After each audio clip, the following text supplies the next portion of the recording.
Hey guys, welcome to Boxing Squared for boxing news and views from around the internet. I want to talk about Joe Joyce, who is fast becoming one of the most polarizing boxers in the heavyweight division.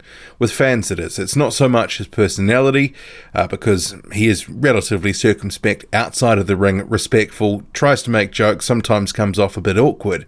But his in-the-ring performances, this is what is really dividing fans. This performance against Stiverne put a beating on him for 6 rounds, stopped him in the 6th round. Now this has really divided opinion. Some people are completely writing Joyce off, others are encouraged by what they saw, and some just don't want to know. There were some incredibly cruel comments directed towards Joyce in my post-fight review comment section. Others were very favourable, but there was a whole spectrum of comments, and I haven't really sort of seen this sort of feeling about a guy going from one scale to the other since when Jarrell Miller started coming up back in 2017. And some people are still not sold on Jarrell Miller, don't think he deserves a title shot, is sort of 1 or 2 wins away, or one important win away from really deserving a title shot. But that is what it is with Miller. But for Joyce, he's now 8-0. Fought Stiverne, a former WBC world champion. Ahead of that fight, I made no secret that I thought it was a mismatch, that Joyce was going to beat up Stiverne, and it really wasn't the sort of fight that he needed to be in. I would have preferred something a bit better in terms of a test. In the end, it was a one-sided beatdown. Stiverne showed up for a round, threw some right counters and the odd left hook, and after that was all downhill. He was a walking heavy bag effectively. But what I want to do is get to a cross-section of comments and sort of wade in on some of what is being said here, because I think there are some really interesting things coming out from fans about Joyce and his prospects in the division. So let's get into it. Buckle in. Let's go. So the first comment we'll start with. First time round took Wilder 12 rounds, just saying. And there is a point in that because of that performance against Deontay Wilder the second time where he got knocked out in a round, that was November 2017, many people have forgotten that Stiverne does have some durability about him, that he has actually lasted and taken beatings before, especially at the hands of Deontay Wilder, the first guy that took Wilder the distance. So Joe Joyce facing a guy who's got some durability, and if you put aside that one performance in November 2017, you look at Stiverne's career more as a whole, he has shown some durability. And he did show that to an extent in that one-sided beatdown that Joyce did put on him. Next comment, Joyce is a beast. He should fight a top 20 fighter next. His punch output and physical strength would trouble many top heavyweights. We will see how far he will go. I think top 20 next, that might be a bit optimistic. From the way that Abel Sanchez is talking, I think he wants to have probably an interim fight before going to that level of a top 20. And some might say, well, Manuel Charr, who's a guy that they're targeting, is sort of in that top 20 range, but I think Manuel Charr's more top 40 or top 50 range. And right now, after some of what we saw against Stiverne and just his general development and some of the comments that Abel Sanchez is saying, he's saying he's 2 fights away at least from a Luis Ortiz fight. I think someone like a Charr who is in that top 50-ish area, that's probably, or even a guy maybe just slightly outside of the top 50, that might be the sort of step up from a Stiverne. Because what we saw from Stiverne was really just a few counters, and that was about it. He showed his durability. Joyce was able to put some combinations together, work his jab, do some things, show some variation in that fight, because there wasn't a lot coming back at him after about the 2nd or 3rd round. It was pretty much a walking heavy bag after all. So someone who can actually throw something back, get Joyce thinking, especially on the defensive end, because Joe Joyce has shown that he's very hittable. I've said before, that he can be touched up, and there's been a number of guys like Iago Kaladze, Joe Hanks, who just swinging for the fences, trying to land a few shots, and they have got in on Joe Joyce, but ultimately he's kind of just shaken it off, as he did against Stiverne. So we have seen that Joe Joyce has displayed that he's got a decent chin, albeit against guys that maybe not massive punches and guys not necessarily highly regarded overall within the heavyweight division. But he has shown a decent chin to some extent. Stiverne was a noted counterpuncher at one point in his career, and he showed some of that against Joyce. Maybe he doesn't quite have the power that he once had, but he did land a few flush shots on Joyce, and Joyce sort of walked through it. Okay, next one. Joyce is so slow, he rewinds time. I think his power is suspect as well. He obviously hits hard, but not what people claim. Joyce has one hell of a chin though. Stavern had some flush overhands with bent elbow, and Joyce didn't even blink. His movement and head movement are crap though. Strange, he seems athletic. And that's a good point about the defence. Certainly very leaky, takes a lot of shots to get away his own work, and the head movement and sort of, can be very upright, squares up. That is something that should be a concern for his team and something that they need to work on. And this has sort of been something that, right even throughout his amateur career, and it was on display against, in some of the top fights in his amateur career. And you go back to earlier in his amateur days against Alexander Usyk, who was able to sort of light him up over the course of 5 rounds in the World Series of Boxing. It really was a bit of a clinic.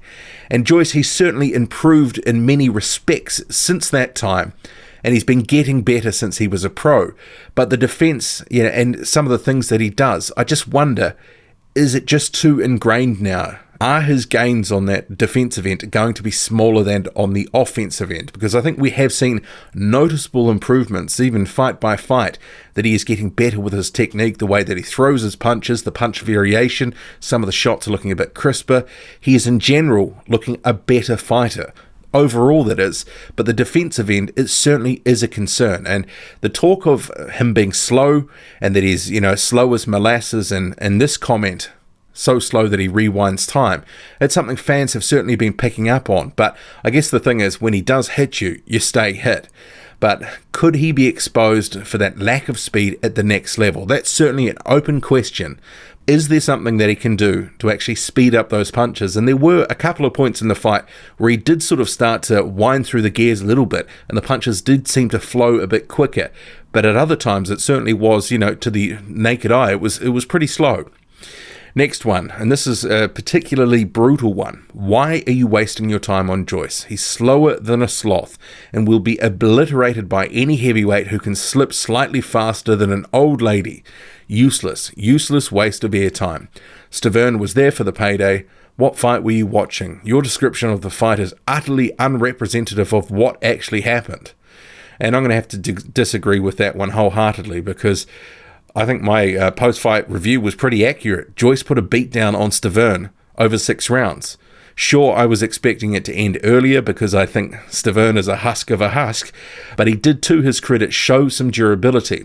But what I said in that post-fight review was there were some positives to come from that performance, and in general I thought Joyce looked pretty decent. He was putting combinations together well, his jab was working well, he was really varying his punches, and he was putting it on Stavern. He didn't lose a round in that fight. He didn't really lose, more than maybe 5 seconds in that fight where he ate a couple of overhand rights in the first round, but after that it was all Joyce. He was in control. And so, I don't know what fight some other people were watching, because there were a number of comments saying he put on a shit performance, but what were people actually expecting? If he had knocked him out in the first round, I'm sure people would have still said he was shit because Stavern wasn't any good anymore. So I think in these situations, sometimes you can't win. And the fact that Stavern turned up slightly better than advertised and lasted a few rounds, we actually, in my view, got to see some of Joyce's development and some of the things I've just been mentioning. Okay, the next one. I think he's ready for tougher opposition. Charles Martin, Gerald Washington, Manuel Cha, etc. And some of those fights, I really like them. Gerald Washington, though, even though I think that probably is a good fight and maybe at the level that Joyce is at the moment, I'm just not sure Gerald Washington's coming back to the ring anytime soon. Charles Martin, maybe he's one fight away from that, but that would be a good litmus test for Joe Joyce, because Martin has shown, especially against Adam Kovnatsky, that he's durable, that he can put up a fight and show some grit, and he does punch hard. He almost stopped Adam Kovnatsky late in their fight. Manuel Cha, that is one that I think he's a guy who's ripe for the picking. I mean, he's been knocked out by a cruiserweight Maris Breedis before, so Manuel Cha, I think a lot of guys, if they could get to a fight with him, because effectively he's been on the shelf since he won the title. This whole thing with Fraser Kendo, it's dragged on for well over a year now. Manuel Charr at the heavyweight division, anyone who is a top 20 guy, and Charr is not a top 20 in my view, Charr is going to lose. He will get beaten. So I think if they can get that fight, even if there's one fight before that, I think those are good fights for him. The next one, Joyce jabs and throws combinations very well. He has good power, but he needs to not be so upright, move his head more. He will pay for it against better opponents.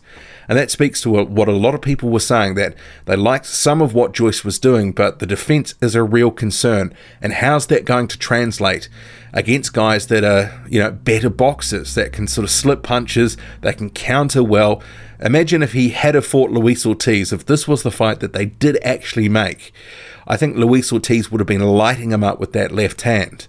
And the other thing, that there were a number of comments related to this, and I agree with this too, is Abel Sanchez. Prior to this fight, he had actually said he'd pumped the brakes on the Luis Ortiz fight because he didn't think Joe Joyce was ready, that he needed more time, at least 2 more fights. And I actually think on the strength of what we saw, it's probably a wise move. And many people forget that Joe Joyce is still a prospect. He only took up boxing when he was 22. He's 33 now, so he is still evolving. He came into the game late, but he's getting better. In my opinion, he is getting better. A number of comments, number of people saying that, he isn't going to get better. Even some people saying that he should retire, which I just think is completely crazy. Joyce, he can go somewhere in the division here. Maybe he won't become a champion, but I do think he definitely has the potential to be a top 10 guy.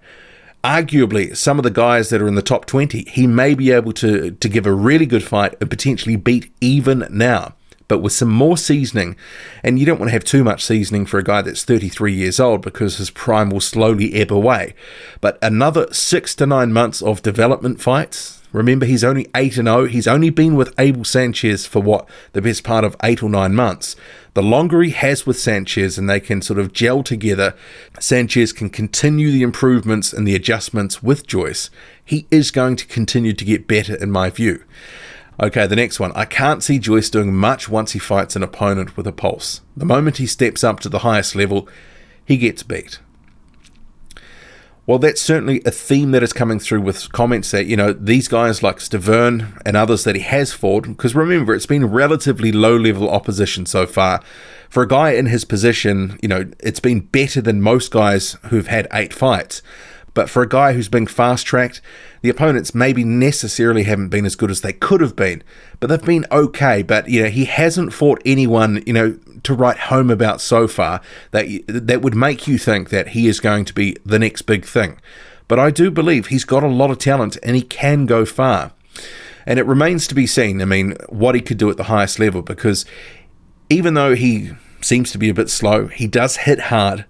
And maybe from what he has been facing so far, he's been fighting to the level of his opponent, knowing that he can actually take a few shots because he doesn't respect their power. And I think we've seen a little bit of that. And maybe he would be boxing a bit smarter against guys that he really does actually perceive as a threat.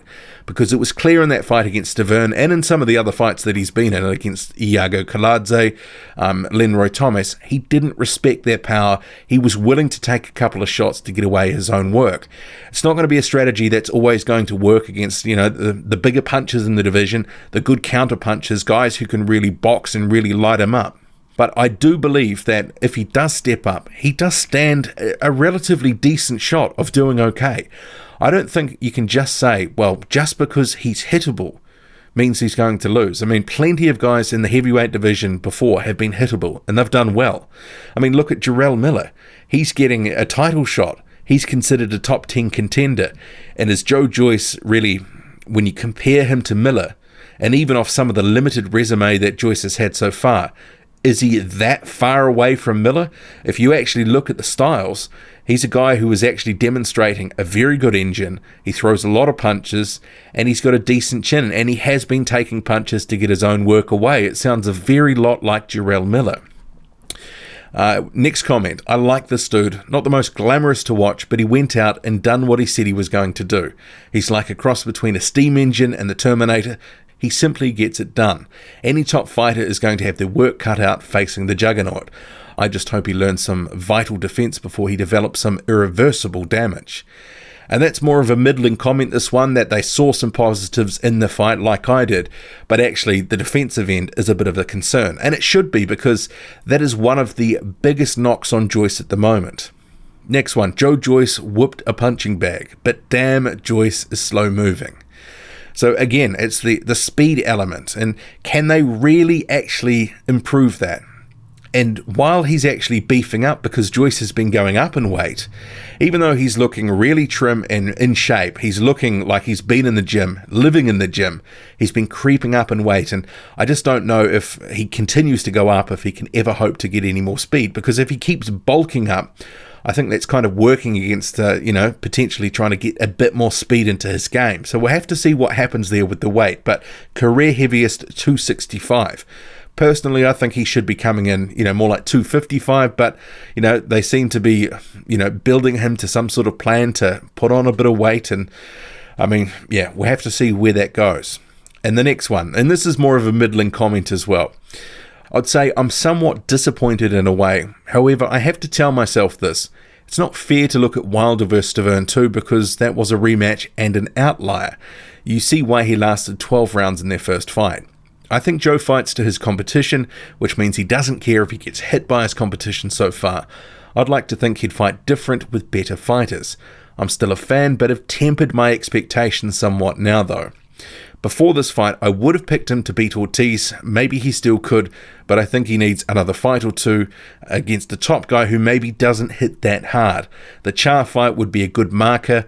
Another thing, Stiverne went into survival mode after round 1, which means he was going to be hard to knock out after that. This also shows us how hard Wilder hits. Also, I think Joe hits really hard, and guys will not be as aggressive with him once they feel his power. Tonight being case in point. Good to get in some rounds. And he will have had the benefit of this fight, working on some of the things, or, demonstrating some of the things that he's been working on in the gym. And that point about Deontay Wilder, I think it is a demonstration. Wilder does hit extremely hard. And I agree there. Char, that would be a good marker, and more at the level probably where he should be targeting, if not in his next fight, the fight after that. And if he can have that Char fight by the end of this year, or at some point in 2019, that is a very good barometer for a guy who wants to step up in 2020, and this is what they've been saying, to fight one of the bigger, names in the division, and potentially for one of the main titles. But overall, Joyce certainly dividing opinion here. What do you make of him? Did your opinion or your, estimation of him go up or down after that Stiverne fight? For me, it was largely as expected. The fact that it went longer allowed me to see more of him in some of the developments. But, it also surprised me because I thought he was going to get him out of there in 3 rounds or less. But some of that also comes down to Stiverne. And he did go into survival mode. Tried to counter in that first round, and after that, he sort of shut up shop. What do you make of it all? Drop a comment loud and often. Hit like, hit subscribe, follow me on Twitter, boxing_squared. I'm out.